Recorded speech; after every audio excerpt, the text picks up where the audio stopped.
ඔව් රියදුරු මහත්තයාගේ නම කියන්න අපිට ජේ ආනන්ද ජයවර්ධන. ඔව් එතකොට මේ රියදුරු මහත්තයා ගමනාගමන කොමිෂන් සභාවෙන් රියදුරු බලපත්‍රයක් ලබාගෙන බස් රථයක් ධාවනය කරපු රියදුරු මහත්තයෙක්. එතකොට මහත්මයා ගැන අපිට දැනගන්න ලැබුණා ජීවිත 50 ගාණක් බේරගත්තා කියලා එල්ල වැල්ලවායේ පල්ලම් වලදී. අපිට පැහැදිලි කරන්න පුළුවන්ද මේක? ඇත්තටම මේ වදුල්ල මාකවර බස් රථය තමයි වැඩ කරේ. වදුල්ලෙන් උදේ අලියම 3:45ට තමයි ධාවනය කරන්නේ. බස් එක ගන්න අවස්ථාවේදී කිසිම අඩුපාඩුවක් තිබුණේ නැහැ. එන කිලෝමීටර් 20ක් 25ක් වගේ දුරක එද්දී තමයි මේ අනතුරට මුහුණ දෙන්න උනේ. හරියටම ඇල්ල ප්‍රදේශයේදීද? ඔව් ඇල්ල ලොකු මේ බෑවුම අසලදී. ඔව්. ඊට පස්සේ මගියෝ 52ක් වගේ ඒ වෙලේ බස් රථය තුල හිටියා. ඔව්. වැඩිම ගොඩාක්ම වටිනා ජීවිත ටිකක් තමයි තිබ්බේ. ඒ කියන්නේ ඔක්කොම ජීවිත වටිනා අය හිටියේ. ඒක නිසා මේ වදුල්ලවට ඉස්කෝලවල කීපයක ගුරුවරු 30ක් විතර බස් රථය තුල හිටියා ඒ වෙලේ. ඒ නිසා එල්ල මාර්ගයේ යන අවස්ථාවේදී තිරිංග එල්ල වැල්ලවායේ පල්ලමේදී තිරිංග අක්‍රිය වුණා. ඉතින් තිරිංග අක්‍රිය වෙනකොට මහත්තයාට මොකද හිතුනේ? මට ඉතින් ඒ වෙලේ එතන කියන්නේ තරමක් අපහසු අවස්ථාවක් නේ.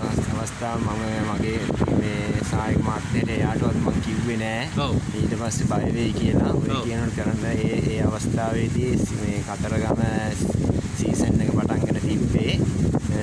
හැටන් ප්‍රදේශයේ ඉඳලා පාගමනින් එන කට්ටිය ගොඩක් ඒ දවස් ටිකේ දෙපැත්තෙන් ගියා. මට බ්‍රේක් නැති වෙනවා කියලා දැන් බලන නැති වුණා විතරයි. ඒ වෙලෙත් මෙහෙ කොහෙටවත් යන පාර දිගේ පුරා පිරිසක් පාගමනින් යනවා. ඒ වෙලෙම ඊට පස්සේ කරන්න දෙයක් නැහැ. මේ පැත්තේ බෑවම අඩි 1500ක් විතර ප්‍රපාතයට තියෙනවා. පාරෙන් වම් පැත්තේ දකුණු පැත්තේ රුකු ගල් සාද්දක මේ වේල්ලා තිබ්බා. ඊට සෙවරු කරන්නම දෙයක් නැහැ. මගේ ජීවිතය ගැන මම හිතුවේ නැහැ.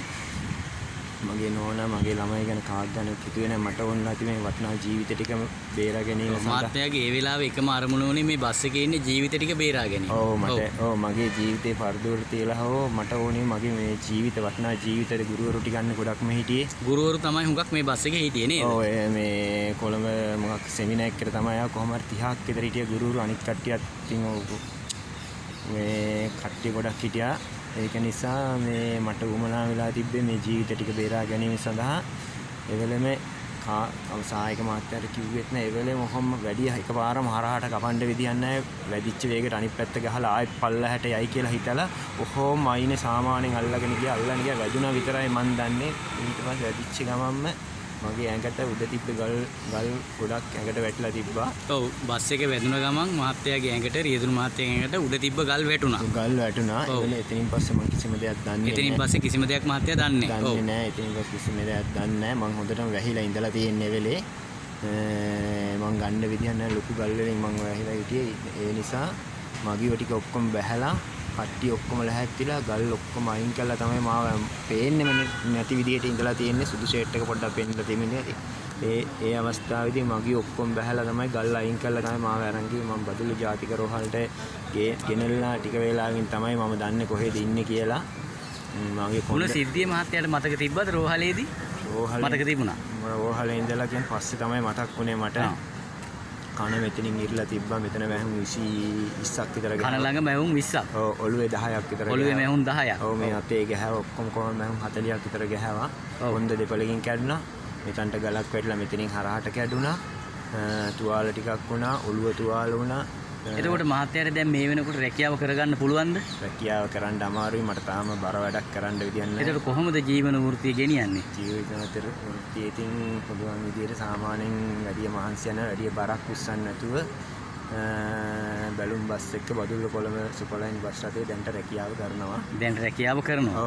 ඔව් මාස 3ක් විතර යන කාලයක මම ගෙදර නිවසේ මේ ලැල්ලක තමයි හිටියේ. එක පැත්තට මැරලා. ඒ කියන්නේ මගේ කොන්දට මේ බෙල්ට් එකක් දාලා තිබ්බේ. කොහෙවත් මේ හරින් මෙහින් පැද්දෙන්නේ නැති වෙන්න මාස 3ක් විතර කාලයක් විතර ඇඳේම තමයි හිටියේ. ඉතින් පස්සේ තමයි පොඩ මේ බෙහෙත් සිංහල බෙහෙත් කරන්න පටන් ගම උගල්වල අපේ මහත්තයා තමයි ඔක්කොම කරේ. බෙහෙත් සිංහල බෙහෙත් කරලා තමයි මම මේ තත්ත්වයටපත් උනේ. මට තාම බර වැඩක් කරන්න බෑ.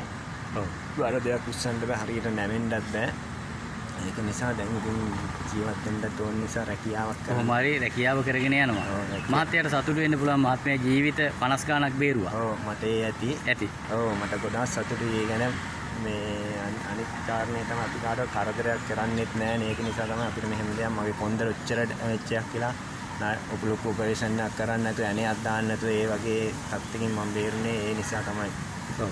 අපි අගය කරනවා. ඔබ වැනි රියදුරන් අපි ඇත්තටම අගය කරනවා. දැන් අද ගමනාගමන කොමිෂන් සභාවෙන් ඒ කියන්නේ ප්‍රවාහනයේ සම්බන්ධයෙන් පොදු ප්‍රවාහනයේ සම්බන්ධයෙන් තියෙන රජයේ ප්‍රධාන නියාමන ආයතනයේ ගමනාගමන කොමිෂන් සභාව. එතකොට ඒ ආයතනයෙන් ඔබ උපහාර ලැබුවාද? ඔව් ගොඩාක්. ඔබට සතුටුයි? ගොඩාක් සතුටුයි. මොනවද ලැබුණේ? ලැබුණේ මට රුපියල් 50000ක් ලැබුණා. ඔව්. ලැබුණා. අපේ ෆොටෝ එක ගහපු පිගානයක් සමරු පළකයක් ලැබුණා. ලොකු ලැබුණා. සහතික දෙකක් ලැබුණා. තවත් මොනවාද බඩු වාගයක් තියෙනවා මම බැලුවේ නෑ. ඒක කියන්නේ ගොඩාක් සතුටේ කියන්නේ අනික ඔය වගේ දෙයක් වුණාම රියදුරෙක් වුණාම පොඩ්ඩක් මානසික වැටෙනවා. ඒ වගේ ඔය වැටෙන ඒ වගේ දැන් අපිට එහෙම වැටෙන්නේ නෑ. මේ වගේ දෙයක් කරන නිසා අපිට ගොඩාක් සන්තෝෂයි. ජාතික ගමනාගමන කොමිෂන් සභාවේ සභාපතිතුමා ඇතුළු අනිත් සියලුම නිලධාරීතුමාලා ගොඩාක් මහන්සි වුණා මේ දෙයට. ගොඩාක් සතුටුයි. ගොඩාක්ම කියන්නේ කියාගන්න බැරි සතුටක්. දැන් ඔබ උපහාර ලැබුවේ නිකන් ආයතනයකින් නෙමෙයි රජයේ කොමිෂන් සභාවකින් නේද? ජාතික ප්‍රධාන ආයතනයකින් රටේ තියෙන ප්‍රධාන ආයතනයකින් උපහාර ලබන්න මේ වාගේ තෑග මුදලක් ලබන්න ඔබ හරි වාසනාවන්තයි. අනික අපේ මේ සභාවේ මේ ඇමතුමාලා ගොඩාක් කට්ටිය ඇවිල්ලා හිටියා.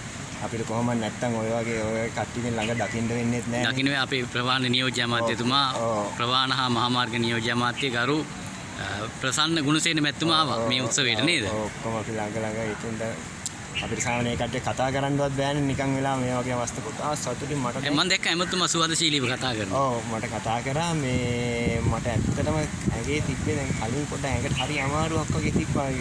කලින් සන්තෝෂින්දත් දන්නේ සතුට නිසා නේද? මං හිතන්නේ ස්වභාව ධර්මයේ ආශිර්වාදය ඔබට ලැබෙනවා ඇති මේ ජීවිතේ බේරපු. ඔව් ඒක නිසා මට දැන් මේ ඉතුරු රෝග ටිකත් හොඳයි වගේ තමයි දැනෙන්නේ. ඒක තමයි. ඇත්තටම දැන් අපිට කියන්නකෝ දැන් ඔබ වැනි රියදුරෙක් අනිත් රියදුරු මහතුරුන්ට මොකක්ද කියන්න තියෙන්නේ? ඇත්තටම කියන්න තියෙන්නේ ගොඩාක්ම මේක ඇවිල්ලා වැඩි තරහ ගන්න බෑ. ඉවසීම තියෙන්න ඕනේ. මිනිස්සුත් එක්ක හොඳට කතා බහ කරන්න ඕනේ. ඒක තමයි අපි කරන දේ තමයි අපිට ලැබෙන්නේ. අන්තිමේ වනින්න යන්න අනම්බන කරන්න ඕනේ නම් හොඳට ඉවසලා මේ රස්සාව කරන්න ඕනේ. මේ රස්සාව ගොඩක් උතුම් දෙයක්. අපිට ඒක නිසා ගොඩාක් පිළිගැනීමක් තියෙනවා. ඒ වගේ ඒ නිසා මම කියන්නේ ඉතින් අපේ රියදුරුන්ට කියන්නේ අපේ සහෝදරයෝ ඔක්කොම හොඳට ඉවසීමෙන් කටයුතු කරන්න දුරදිග බලලා ඒ ඔක්කොම ඒ කාර්යයෙන් කරන්න ඔය මේ එදා බදු ඇල්ල ප්‍රදේශයේ මගේ ඔය ඇක්සිඩන්ට් වෙච්ච ඒ ආසන්නම තමයි ඔය මේ තංගල්ලේ බස් රථෙන් ප්‍රපාතයකට ගියේ. ඒ ආසන්නේම තමයි මේ මෑත කාලේ. ඒ කිලෝමීටර් අඩි ගාණක් ආවට තමයි ඒ රියදුරු මහත්තයා හරියට කල්පනා කරලා බලලා ඉතින් බලලා එච්චර කරන බ්‍රේක් නෑ කිකී ඉතින් මොකටද පල්ලහැට ගියේ එතනම කොනා හරි කරනවා නම් දෙයිනේ කියලා ඔය ජීවිත පහලක් වෙන්න ඇති බේරෙනවනේ නේද? ඔව් කකුලක් අතක් පයක් කැඩලා හරි බේරෙනවා ජීවිතේ බේරෙනවා. ඔව් මගේ බස් රථයේ ඔය 52ක් හිටියට කවුරුත් ස්පිතාලයකට ගන්න කිසිම දෙයක් වුණේ නෑ. ඔව් කාටවත්